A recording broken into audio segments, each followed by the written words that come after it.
Olá, meus irmãos, a paz do Senhor. Sou o professor Júnior Queiroz, do Seminário Eira Cristã, Ele é mantido e organizado pela Igreja Evangélica Assembleia de Deus, no Ministério Jardim América, situado em Goiânia, estado de Goiás. Hoje nós vamos com a matéria, o curso básico de profetas maiores e menores, e vou começar na página 48 aí no seu material. Procurei Lamentações, Lamentações, também chamado Lamentações de Jeremias, tá?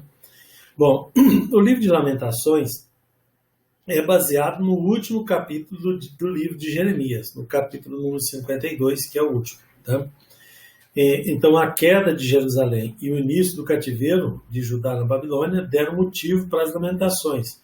Cativeiro de Judá na Babilônia. Explico. Vocês lembram que, há 100 anos antes disso daqui, as 10 tribos do norte, né? As tribos agora estavam indo para o cativeiro, né, para a Babilônia, mas eram somente 2 tribos que estavam indo para a Babilônia. Porque as outras 10 do norte, chamada Israel do Norte, com sede em Samaria, com o governo de Israel, um governo independente, nós tínhamos aí o rei de Judá e o rei de Israel nesse tempo, tá? E os reis de Israel foram até 100 anos antes disso aqui, quando eles foram levados em cativeiro pela Síria e de lá nunca mais voltaram. Alguns que ficaram para trás, que o governo assírio determinou, eles foram misturados com os outros povos, né, foram obrigados a se misturar geneticamente com os outros povos, nascendo daí os samaritanos, né, que era um povo misto, tá?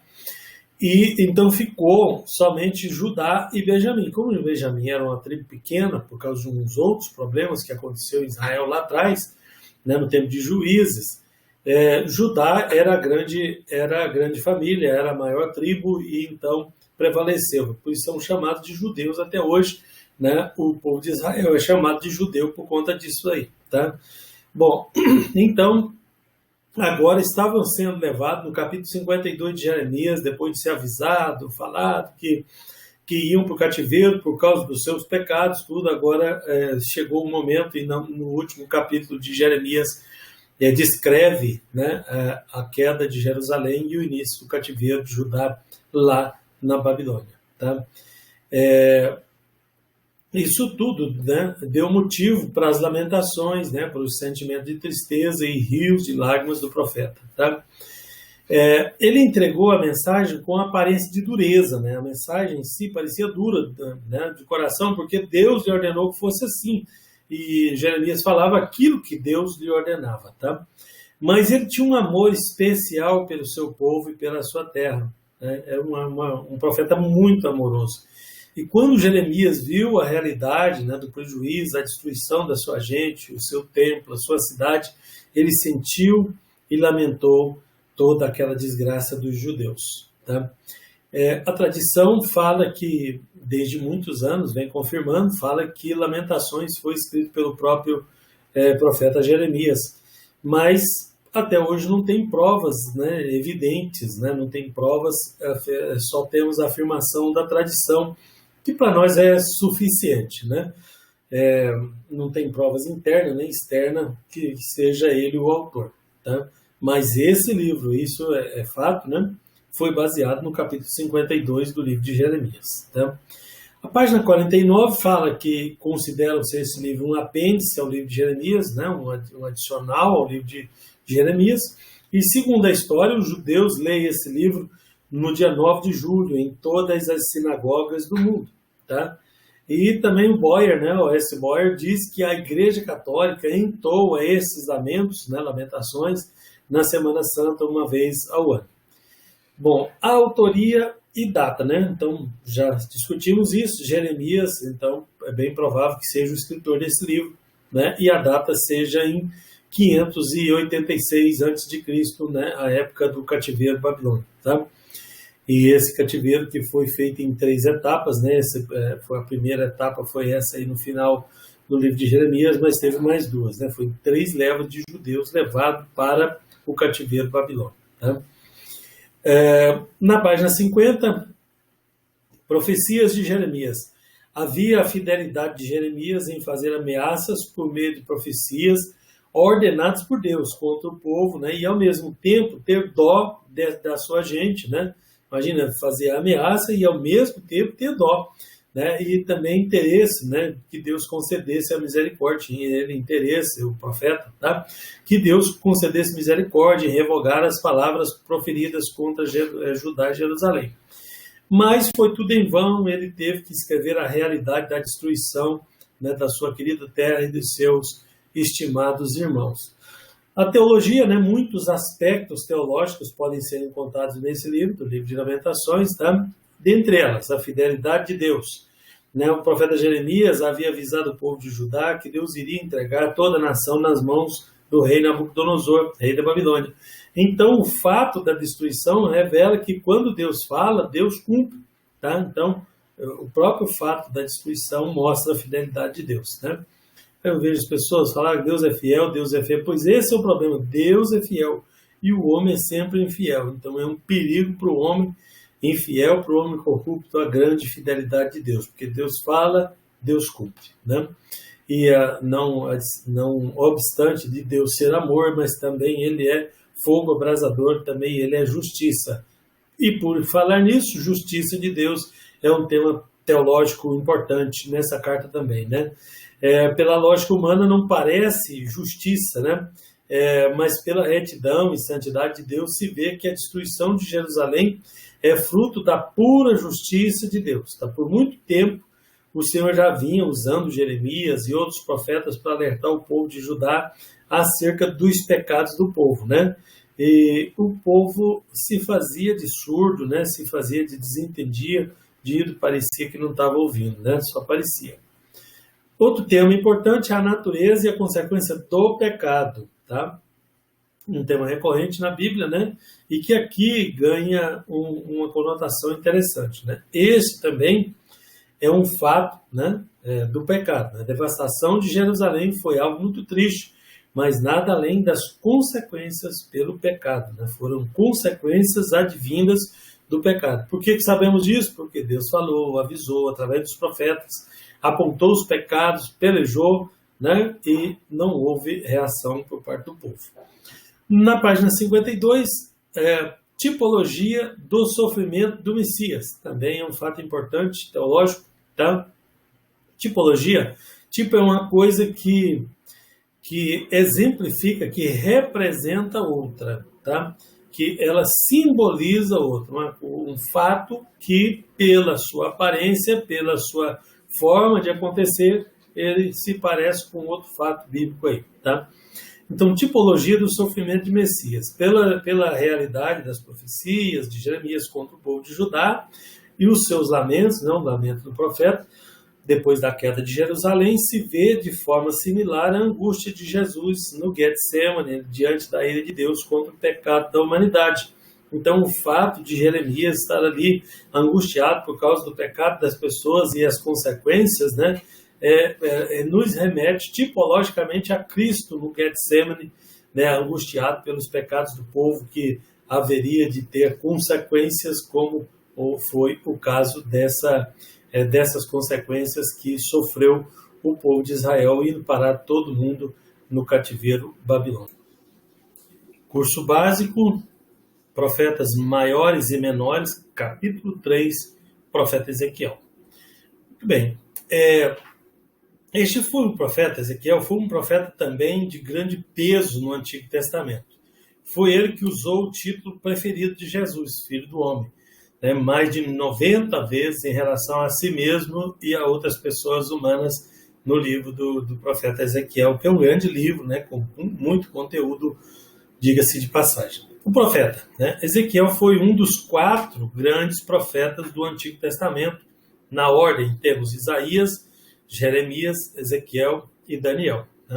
Bord diz que provavelmente ele tenha sido discípulo de Jeremias.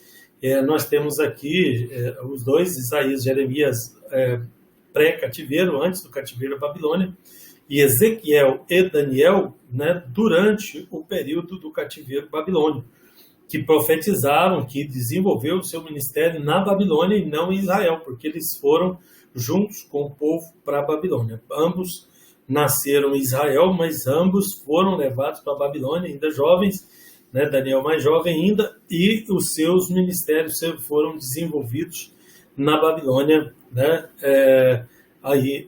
Nessa ordem. Tá? Então, Isaías e Jeremias vieram antes, e é bem provável que Ezequiel seja discípulo de Jeremias. Né? E como Jeremias também, ele era de família sacerdotal, né? De uma família sacerdotal. Foi levado como cativo, né, para a Babilônia, e é considerado incluído no grupo de cativos relatado no livro de 2 Reis 24, do 10 ao 16. Tá? Esse grupo foi transportado para a Babilônia em 596 a.C., 10 anos antes da destruição de Jerusalém, que ocorreu em 586. Então, lembra que o cativeiro foi feito em 3 etapas. Tá? A primeira etapa aquela no final do livro de Jeremias, depois outra.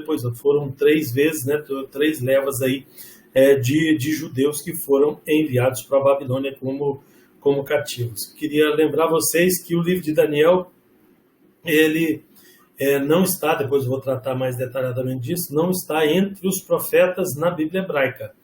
Pontuando aqui que a Bíblia hebraica é igual à Bíblia evangélica, tem o mesmo conteúdo. A diferença é só na colocação, na forma que são organizados os livros, tá? Diferente, por exemplo, da Bíblia católica, que tem adições, que tem outros livros, tá? Mas a Bíblia evangélica e a Bíblia hebraica são idênticas, tá? E acontece que o livro de Daniel não consta no meio do livro dos profetas, e sim dos escritos, porque a Bíblia hebraica é dividida em 3 partes, tá? Que é a lei, Torá, que é Nebiim, que é os profetas, e Ketubim, que é os escritos, tá? São só essas 3 partes, onde Jeremias, Isaías e Ezequiel são profetas, estão lá no meio, mais aqueles 12 profetas menores. Já Daniel não consta no meio dos profetas, não arranjo deles, tá? Mas é o mesmo conteúdo que tem na Bíblia evangélica, que está diferenciado só com relação ao conteúdo. E eu explico por que mais detalhes mais na frente. Bom, Ezequiel, profetizou durante 22 anos na Babilônia, né, como cativo de Nabucodonosor. Não era apenas profeta, mas também, como Jeremias, ele era sacerdote. Tá? Pelo que parece, Ezequiel recebeu a chamada de Deus para o ministério no ano 593, 3 anos depois de estar no cativeiro, né, já de chegar na Babilônia, né, e de Daniel algum tempo depois, alguns anos depois. O livro dá a entender que ele foi morar na beira de um rio chamado Quebar, né? E que era navegável e era ligado ao Eufrates. Tá? A sinopse do livro de Ezequiel, página 58. O livro de Ezequiel foi escrito por um profeta com visão também de sacerdote, como foi de Jeremias. Isso levou a se preocupar com as coisas relacionadas ao culto a Deus, à adoração, tá?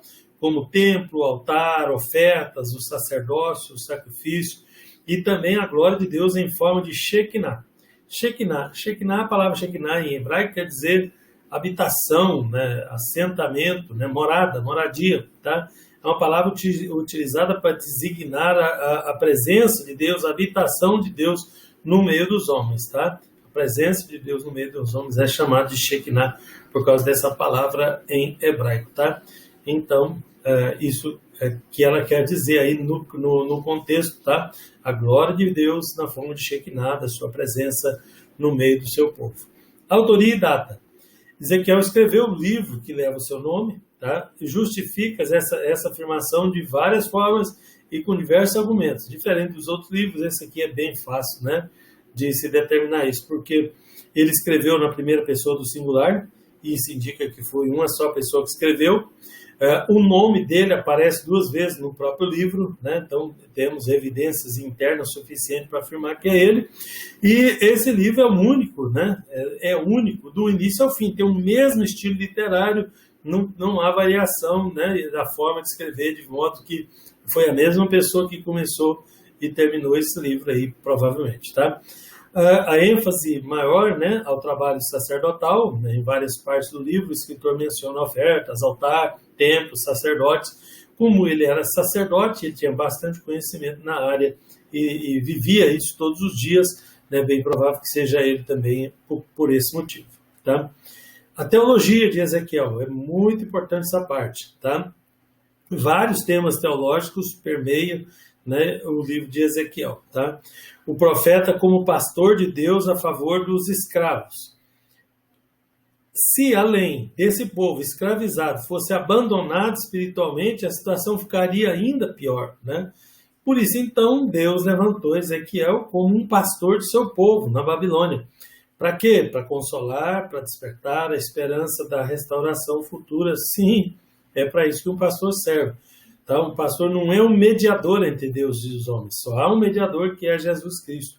Tá? A função pastoral, a função do pastor é consolar, é despertar a esperança no coração das pessoas, né? E restauração futura, né? Esperança na restauração de Deus, na operação futura de Deus. Para isso serve o pastor. Então, o trabalho de Ezequiel era um trabalho pastoral no meio do povo de Israel que estava cativo na Babilônia nesse tempo.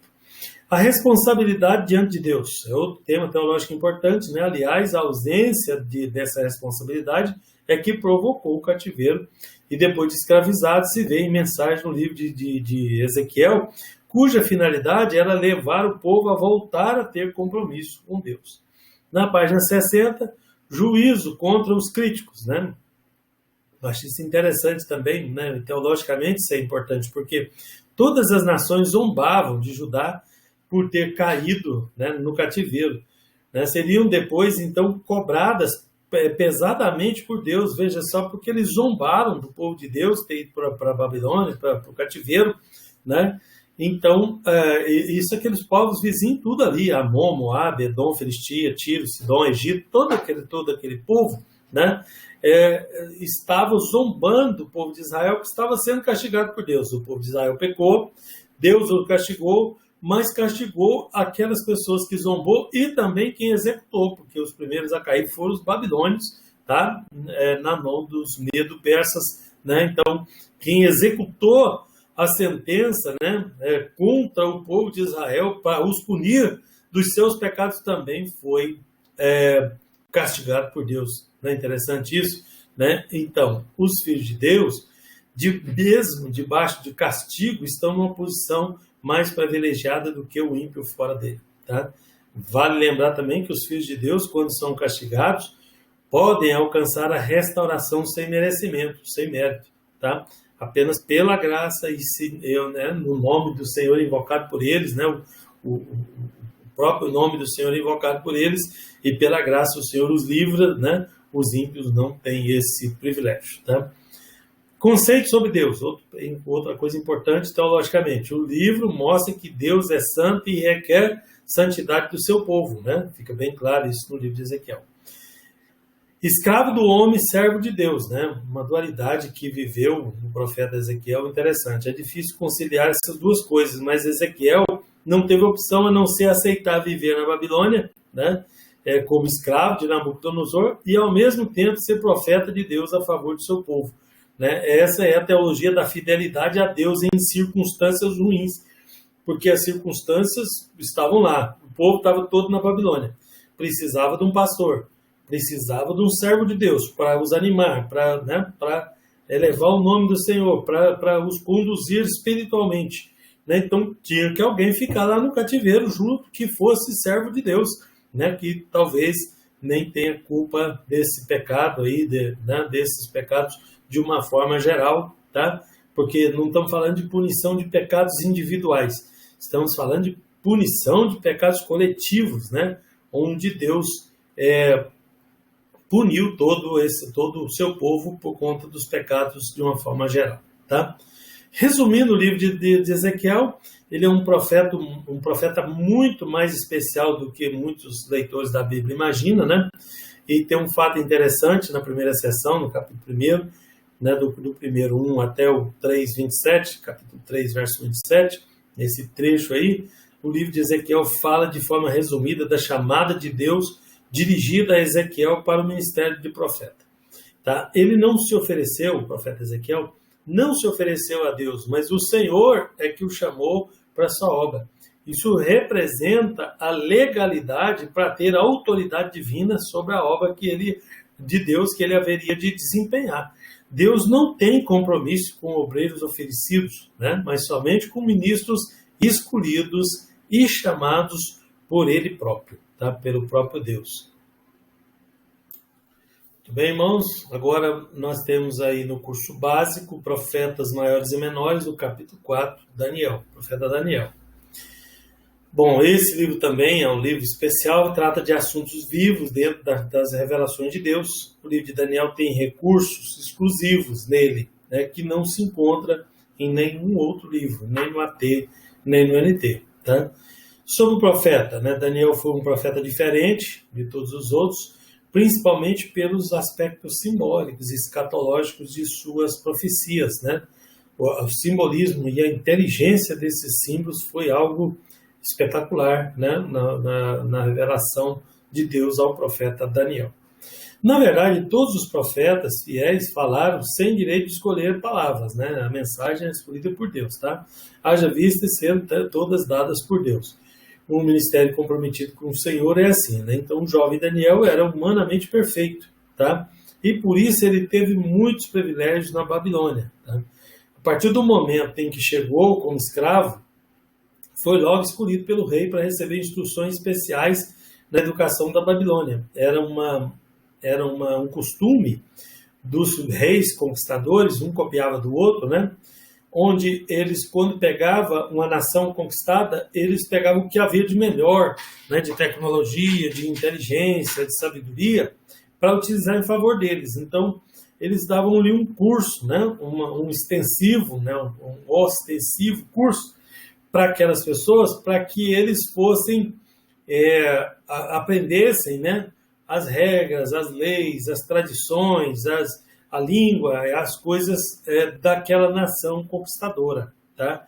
Era uma praxe. Isso aconteceu com o Império Grego, o Império Romano, com os babilônios também não foi diferente. Tá?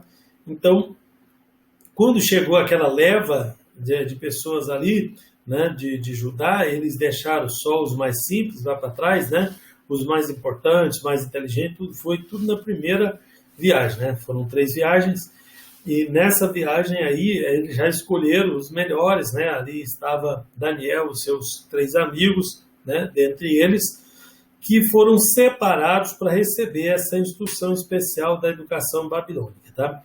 Na intenção do rei babilônico, né, o novo nome de Daniel seria Beltesazar, tá? Ele tinha um significado especial, né? O nome dele, né? O nome de uma idolatria babilônica, tá? Que era o deus Bel, né? E quer dizer Bel te proteja, tá? Na verdade, ele tinha uma proteção muito maior, né? Do Deus Criador, do Deus Eterno. O Senhor, aliás, nem levou em conta o nome idólatra, já que não fora uma escolha pessoal, né? E esse nome, até mesmo eles lá, até os reis chamavam ele pelo nome de Daniel e não pelo nome de Beltesazar. Tá? Foi escolhido esse nome para ele, mas na Bíblia a gente não vê ninguém o chamar por esse nome. Bom, depois do primeiro curso, aquele curso ostensivo, né, que Daniel passou, ele foi elevado, né, de posição, né, na política do país, nos tempos de Nabucodonosor e depois de Dario, porque Nabucodonosor, depois vem o seu filho Belsazar, né? Nesse tempo cai o reino babilônico, né, nas mãos dos medo-persas, né? E depois veio Dario e Ciro. Tá? E Daniel continuou com grande proeminência mesmo no reinado de Dario. Tá? Daniel foi vitorioso no cativeiro, né? Sob o poder de vários reis que profetizou, tá? Com autoridade divina. Primeiro Nabucodonosor, depois Belsazar, é o mesmo Xerxes, tá? Depois vem Dario, depois vem Ciro, tá? Sendo esses 2 últimos aí do Império Persa, né? Que tomou a Babilônia no ano 539, que foi uma forma de Deus punir a Babilônia por ter escravizado Israel também, tá? Além dos reis citados, Daniel profetizou especialmente para os judeus, escravos, juntamente com ele, e para outras nações também, tá? Outras nações ali que não eram do povo de Israel. Sua vitória foi distinta e foi especial, pois embora fosse escravo, ele falava aos reis com autoridade superior à deles, os próprios reis, tá? Alguns argumentos contrários a Daniel se levantaram, mas nenhum se sobrepôs às verdades divinas contidas no próprio livro de Daniel, tá? E em outras passagens das Escrituras que autenticam o livro como inspirado por Deus e escrito por Daniel, né? Esse livro aí sofreu muitas agressões, né? Eu vou falar de algumas agora, daqui a pouco, tá?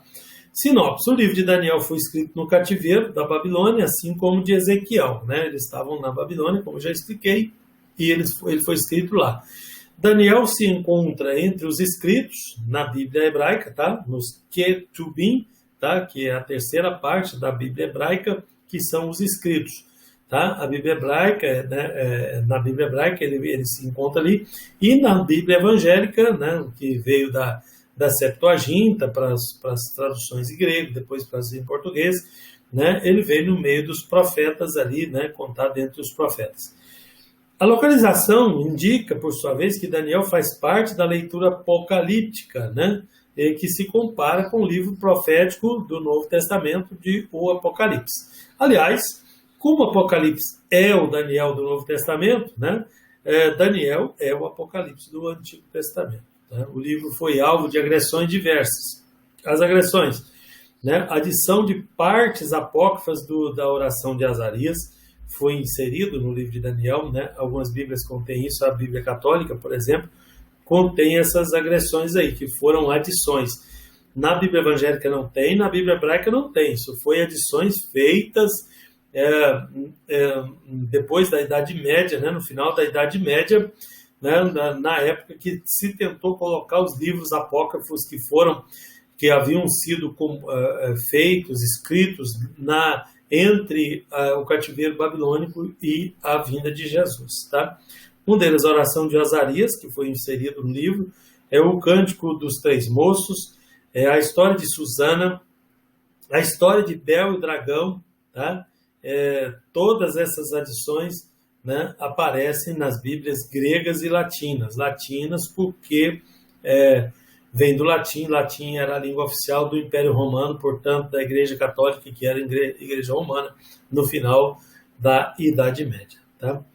Estamos falando desses livros aqui, especialmente, desse livro de Daniel especialmente, mas ainda tem mais adições, que adicionou livros inteiros aí, como a gente já tratou em outra ocasião. Sobre o livro de Daniel, autoria e data, né? Daniel escreveu o livro, que leva o seu nome por volta de 535 a.C., né? Diz Ellison, tá? Ellison, o escritor, né? Que não como profeta, mas na condição de estadista babilônico, tá? Que ele escreveu, contudo, diante de Deus e do seu povo, ele escreveu com toda certeza como profeta levantado por Deus, independentemente do que possa ter pensado ou dito os críticos.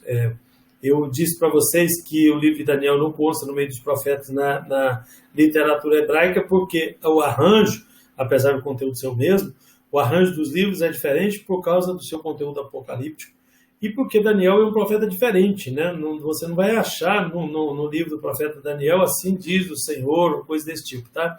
As revelações que Deus dava para ele eram de forma diferente, peculiar, né? Então, como ele escreveu como estadista também, por isso o seu livro consta no meio dos escritos, mas que para nós é o profeta, né? E Deus revelou muita coisa ao mundo, coisa que Deus revelou a ele, não revelou mais nenhum outro profeta, tá? Nem da Bíblia, nem fora dela, tá?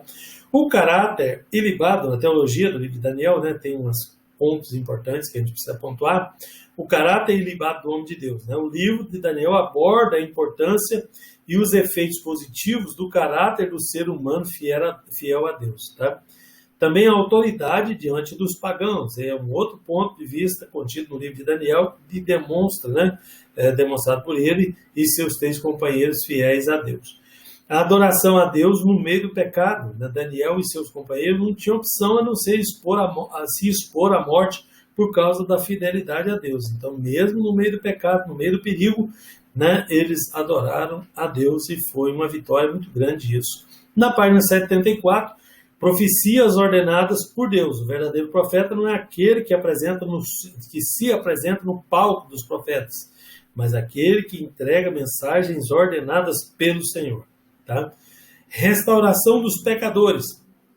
nos capítulos 8 a 12 do livro de Daniel, o profeta apresenta uma série de profecias a respeito do futuro de Israel, garantindo a fidelidade de Deus em cumprir suas promessas a favor do seu povo.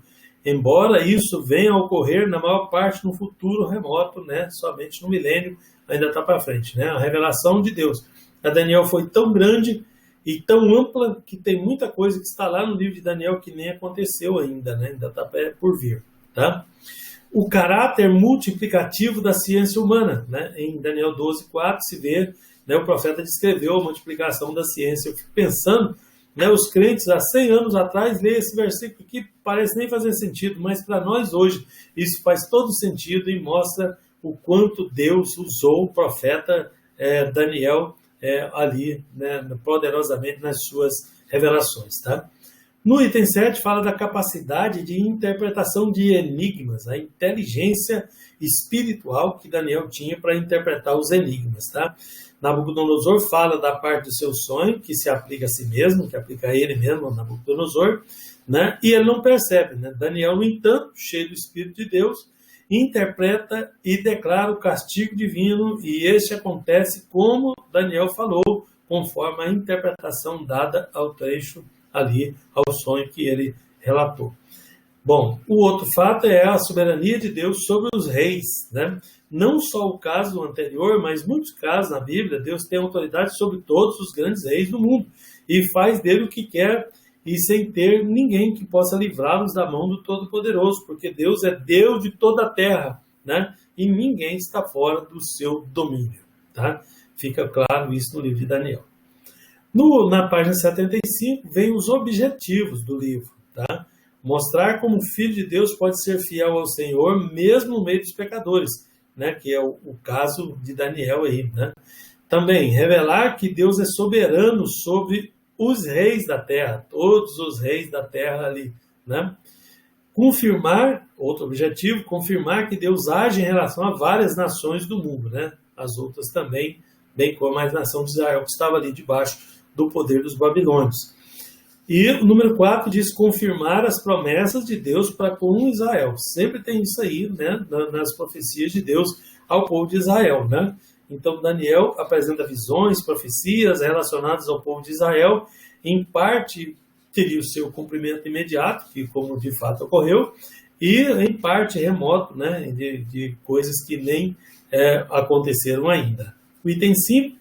Também outro objetivo é revelar o programa estabelecido por Deus, né? Porque, na verdade, Deus tem um plano, né? Quem lê o livro de Daniel, com a devida atenção, percebe que Deus, né, tem um programa estabelecido para toda a humanidade, que isso tudo ali que está acontecendo é parte do seu plano. Na verdade, o programa de Deus foi revelado no Éden, né, foi repetido aos patriarcas Abraão, Isaac, Jacó, José, a Moisés e através dos profetas ao longo dos anos.